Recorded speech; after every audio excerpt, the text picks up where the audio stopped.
Recording and closing.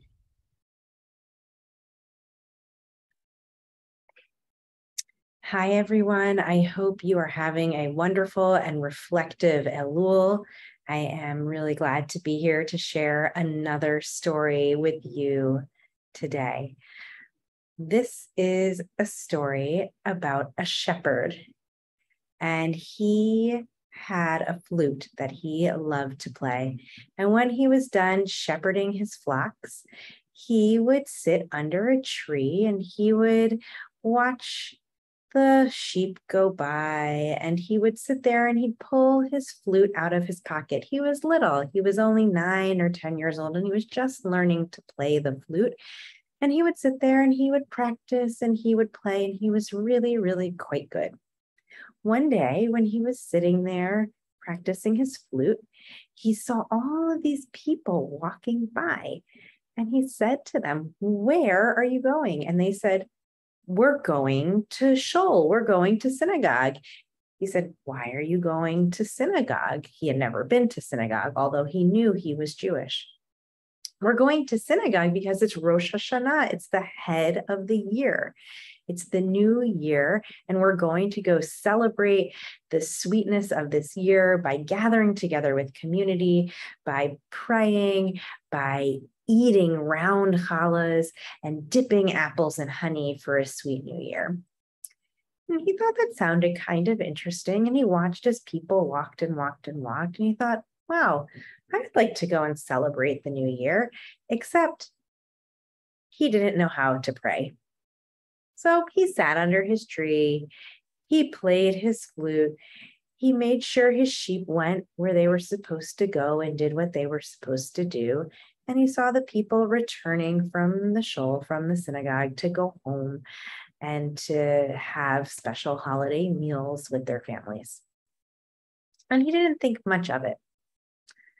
And then 10 days later, he was walking around and he was shepherding his sheep and he was seeing what was going on. And he sat underneath that tree and he pulled out his flute and he began to play his flute. And then he noticed all of these people walking by again. And this time they were all dressed in white. And he said, "Where are you going?" And they said, "Where are we going? We're going to shul, of course." He said, "Weren't you just at shul for Rosh Hashanah, for the Jewish New Year?" And they said, "Yes, but now it's Yom Kippur. It is this really, really important day, and we have to go and we have to pray and we have to do teshuvah. We have to say, I'm sorry for things I did wrong." And we spend a lot of time at synagogue on Yom Kippur reflecting on the past year and praying for a better year ahead and thinking about the things we did right and thinking about what we can do better. And they went on their way and he sat under his tree and he thought, like, wow, that's really special what they're all doing. I kind of want to be a part of that too.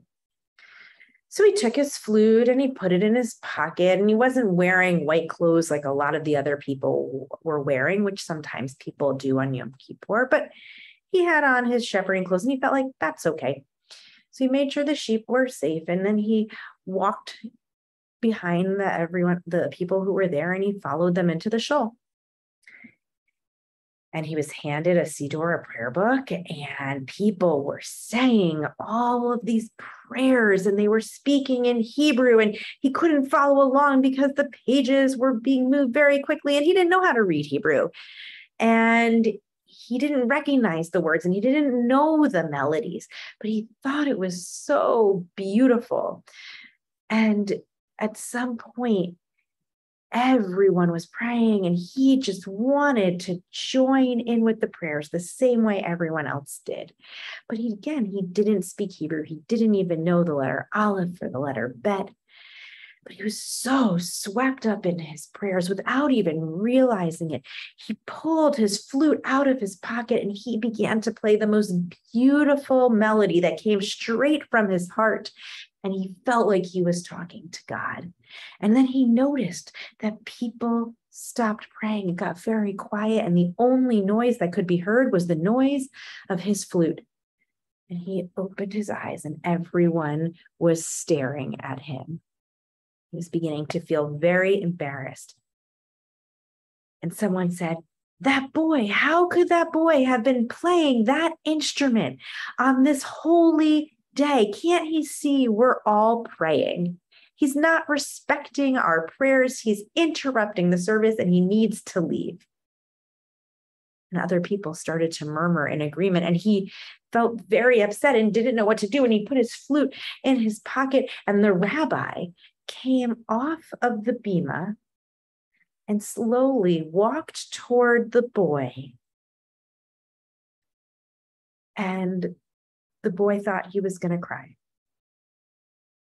But the rabbi smiled, the biggest smile the boy had ever seen. And he said, this boy has saved our prayers.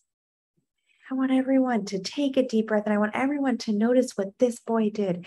We were all praying the words of the page, and the words were floating around and kind of getting stuck up here, and they weren't really going where we needed them to go. We were just saying the things we knew we were supposed to say. But this boy, he prayed from his heart. And as soon as he took out his flute and he started playing those notes, our prayers were lifted up to God.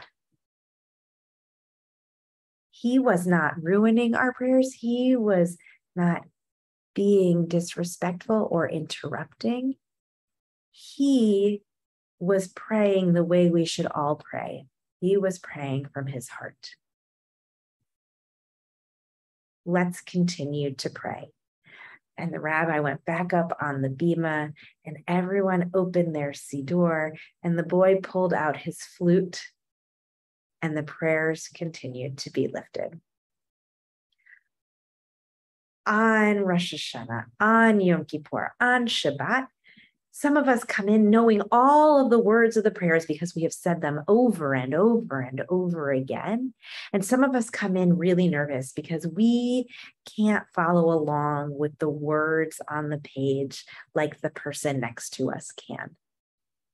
But we all pray in our own ways. Some of us pray with our bodies. Some of us pray through instruments. Some of us pray by humming along. Some of us pray by closing our eyes and listening. We each pray in our own ways. And I hope that you all come to join us this high holiday season, bringing with you your deepest prayers, the way that you pray best, with the most beautiful voices, with the voices that love to sing even if the notes are off, by clapping along, by humming, by reading, by meditating, by being together in community and bringing forth the prayers of your heart, Tfilat Halev, the prayer of your heart, so that our prayers can all be lifted during these holidays. Shana Tova U'Mituka. May you have a happy and sweet and healthy new year.